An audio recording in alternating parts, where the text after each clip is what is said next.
Welcome friends. Welcome to my new video which is made on Russia Ukraine war. तो ये video मैं इसलिए बना रही हूँ क्योंकि आजकल रशिया यूक्रेन की न्यूज़ काफ़ी हॉट टॉपिक में से है और हमें ये जानना बहुत ज़रूरी है कि इसकी हिस्ट्री क्या थी और अभी उसकी वजह से करंट सिनेरियो क्या है। इसकी जो लेटेस्ट डेवलपमेंट होंगी वो मैं शेयर करती रहूँगी। Towards the and I have shared कि इस पे गवर्नमेंट क्या प्ले कर सकती है अपना role. So let's get started. तो जैसे कि आप देख रहे हो पहले यहाँ पे 15 रिपब्लिक्स हुआ करते थे अंडर यूएसएसआर, जिसमें से रशिया एक बहुत बड़ा एरिया कवर करता था और बाकी सारे छोटे छोटे हैं। तो रशिया कैसे एक डोमिनेंट पावर बना और बाकी जो इसके नेशंस थे आसपास उन्होंने क्या स्टेप्स लिए, कौन कौन सी ऑर्गेनाइजेशंस बनी, किसने कौन सी ऑर्गेनाइजेशन ज्वाइन करी, एंड फाइनली यूक्रेन को नेटो क्यों ज्वाइन करना था, तो ये सब कुछ हम देखेंगे। तो सबसे पहले ये शुरुआत ऐसे हुई कि 1991 में आप जानते होंगे कि डिसोल्यूशन हुआ था सोवियत यूनियन का। तो एक्चुअल में हुआ क्या, जैसे पहले फर्स्ट वर्ल्ड वॉर हुई, फिर जो सेकेंड वर्ल्ड वॉर हुई उसके बाद एक कोल्ड वॉर शुरू हो गई थी कंट्रीज के बीच में।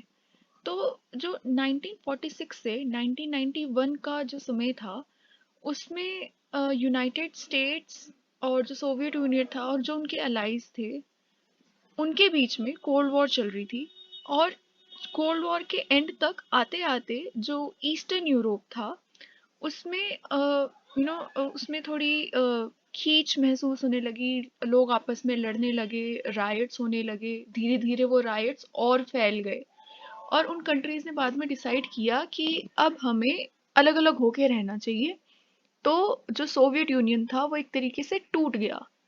तो जो सारी कंट्रीज थी वो बाय 1992 एट मैक्स सारी इंडिपेंडेंट हो गई थी।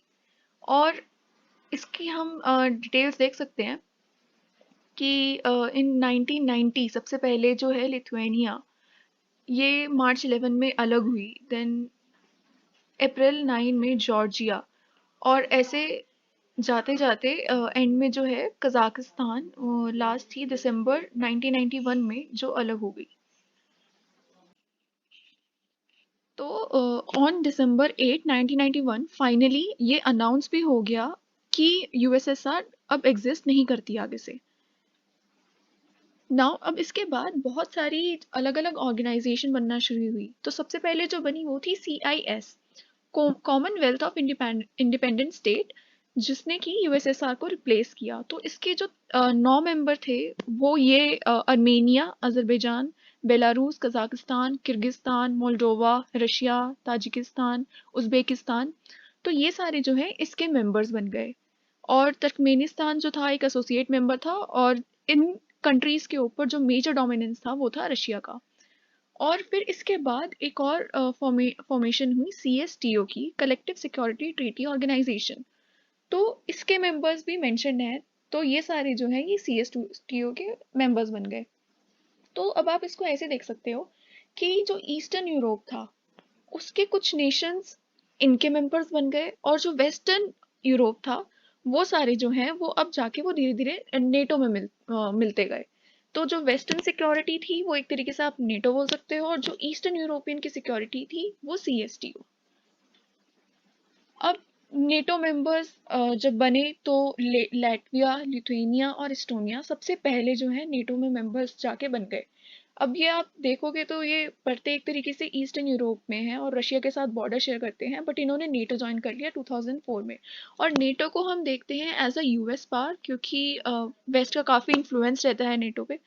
तो इन्होंने वहाँ पे ज्वाइन कर लिया, जबकि रशिया को ये स्टेप पसंद नहीं आया, बट फिर भी ये तीनों वहाँ पे चले गए।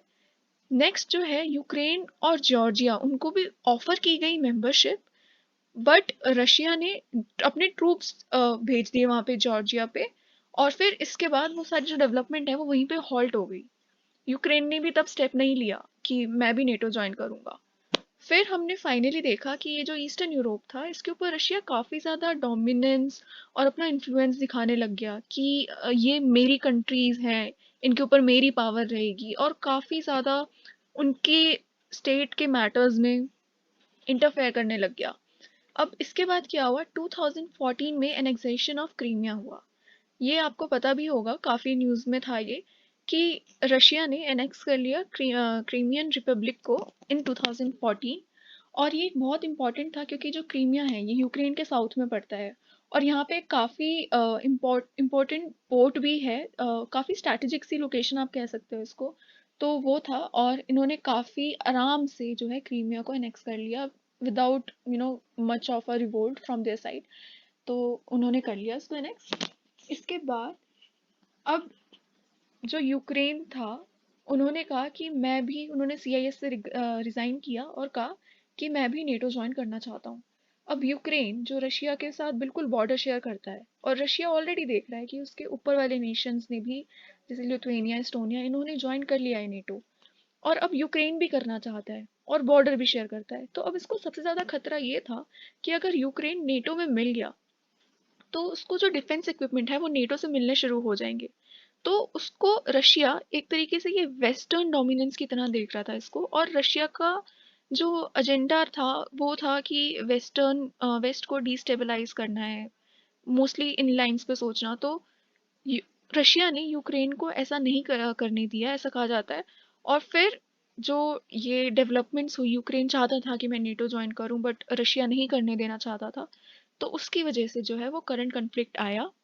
और ये कहा जा रहा था कि रशिया के पास सिर्फ दो चॉइसेस हैं जिससे कि वो यूक्रेन को मना कर सकता है। पहला कि वो अपना ईस्टर्न जो है उसका कवर करके, ईस्टर्न पार्ट कवर करके वहीं पे रुक जाए, ताकि वो यूक्रेन जो है ये ना बोले कि मैं नेटो ज्वाइन करना चाहता हूँ बिकॉज ऑफ द फियर। या फिर वो क्विफ पे ही अटैक कर दे। तो फाइनली रशिया ने क्विफ पे अटैक कर दिया और मिलिट्री ऑपरेशन जो है अपने चालू कर दिया यूक्रेनियन कैपिटल क्विफ में। तो ये थी अभी तक की सारी खबर।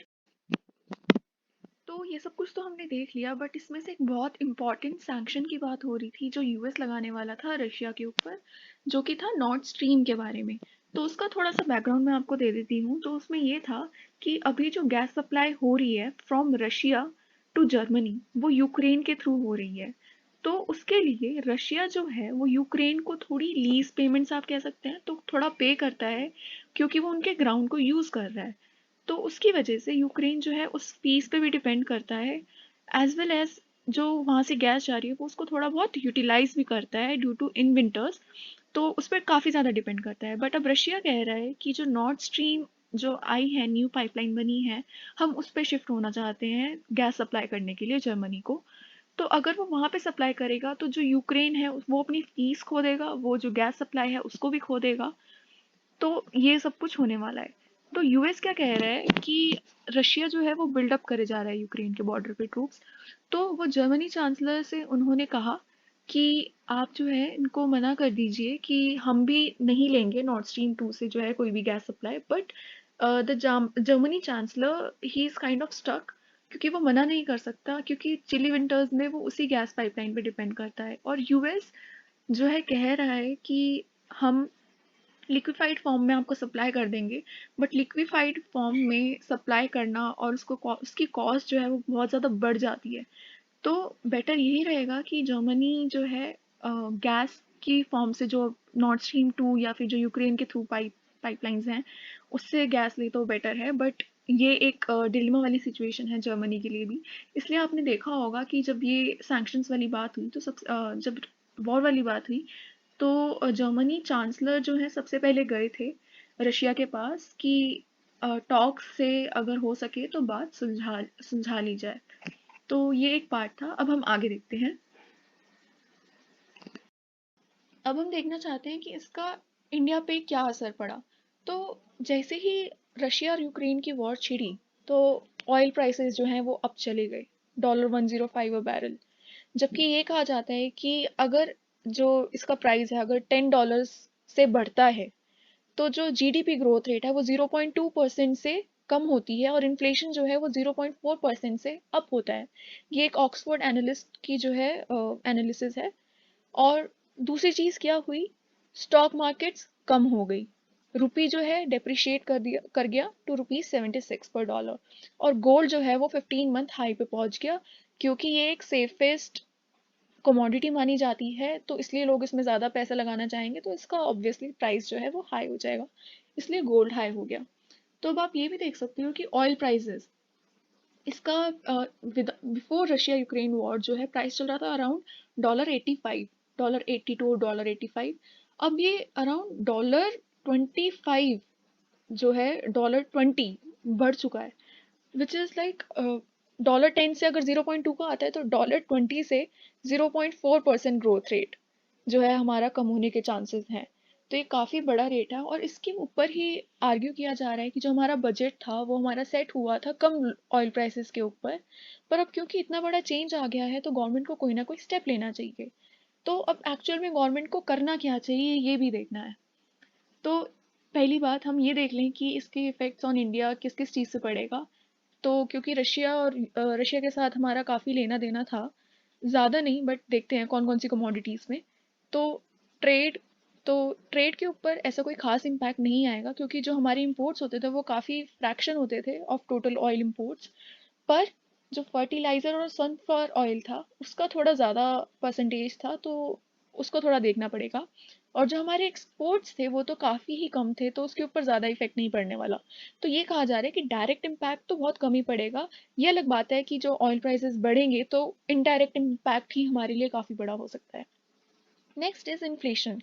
तो अभी जो मैंने बताया कि the direct import of oil is not a major concern but shortage of oil and gas is a big concern and will definitely push up the cost and will lead to inflation. तो यही एक concern है major public का भी, and it's the biggest impact as our budget assumed oil barrel prices to remain at $75 and retail inflation is already 6.01% for January. तो जो upper cap जो होती है वो 6% पे set होती है और वो already इसको पार कर चुका है जनवरी में। तो इस न्यूज़ के आने के बाद तो पता नहीं वो आगे कितना ही ज़्यादा जा सकता है, तो इसलिए भी एक कंसर्न बन जाता है। Third is Swift bank. तो स्विफ्ट बैंक जो है ये एक मैसेजिंग सर्विसेज है, प्रोवाइड करता है फाइनेंशियल इंस्टीट्यूशंस को, और ये जो बेस्ड है ये मॉस्को में बेस्ड है।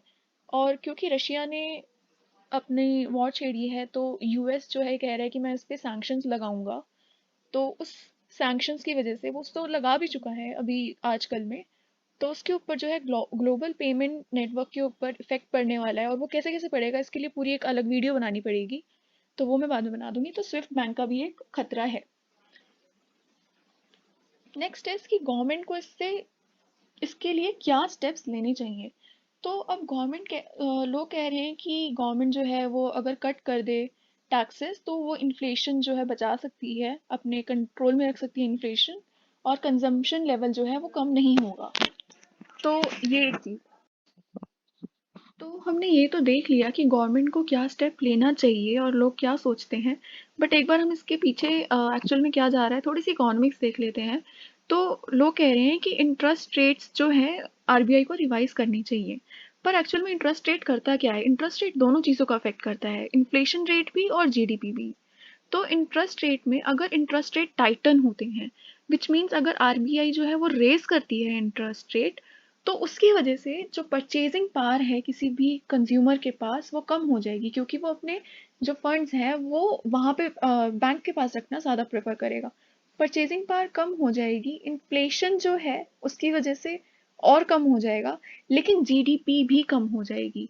तो हम यहाँ पे रिलेशन देख सकते हैं कि अगर इंटरेस्ट रेट हाई होते हैं तो इन्फ्लेशन तो लो हो जाएगा, इन्फ्लेशन से हम फाइट कर लेंगे, पर जो जीडीपी है वो भी कम हो जाएगी। और अगर इंटरेस्ट रेट लूज करते हैं, अगर पॉलिसी जो है वो लूजन अप करते हैं, तो इसका मतलब लोअर करते हैं इंटरेस्ट रेट्स, तो उसकी वजह से जो परचेजिंग पावर है वो ज़्यादा बढ़ जाएगी, लोग कम पैसे पे लोन ले पाएंगे, परचेजिंग पावर बढ़ेगी। और इन्फ्लेशन जो है उसकी वजह से परचेजिंग पावर, अब मतलब जो सप्लाई है वो तो उतनी ही है, पर हमारे पास परचेजिंग पावर है, हम ज़्यादा खरीद सकते हैं, तो सप्लाई जो प्राइस है कमोडिटी का वो बढ़ जाएगा, उसकी वजह से इन्फ्लेशन जो है वो सेकंड केस में हाई हो जाएगा। पर अगर डिमांड ज़्यादा होगी तो उसकी वजह से लोग ज़्यादा खरीद पाएंगे मतलब फर्म ज़्यादा मैन्युफैक्चर कर पाएंगी, और ज़्यादा मैन्युफैक्चर कर पाएगी तो हमारा जो जीडीपी है वो बढ़ेगा। तो अब आप ये देख सकते हो कि यहाँ पे इसके लिए इन्फ्लेशन कम होगा, यहाँ पे तो अच्छा हुआ, पर जीडीपी भी कम हो गया, तो ये बुरा हो गया। यहाँ पे सेकंड केस में अगर हमने लूज किया तो इन्फ्लेशन ज़्यादा हो गया, जो कि हमारे लिए अच्छी बात नहीं है, ऑलरेडी 6.01% पहुंच चुका था जनवरी में, बट जीडीपी बढ़ेगा, ये एक अच्छी बात है। तो यह यहाँ पे थोड़ा डिलेमा आ जाता है।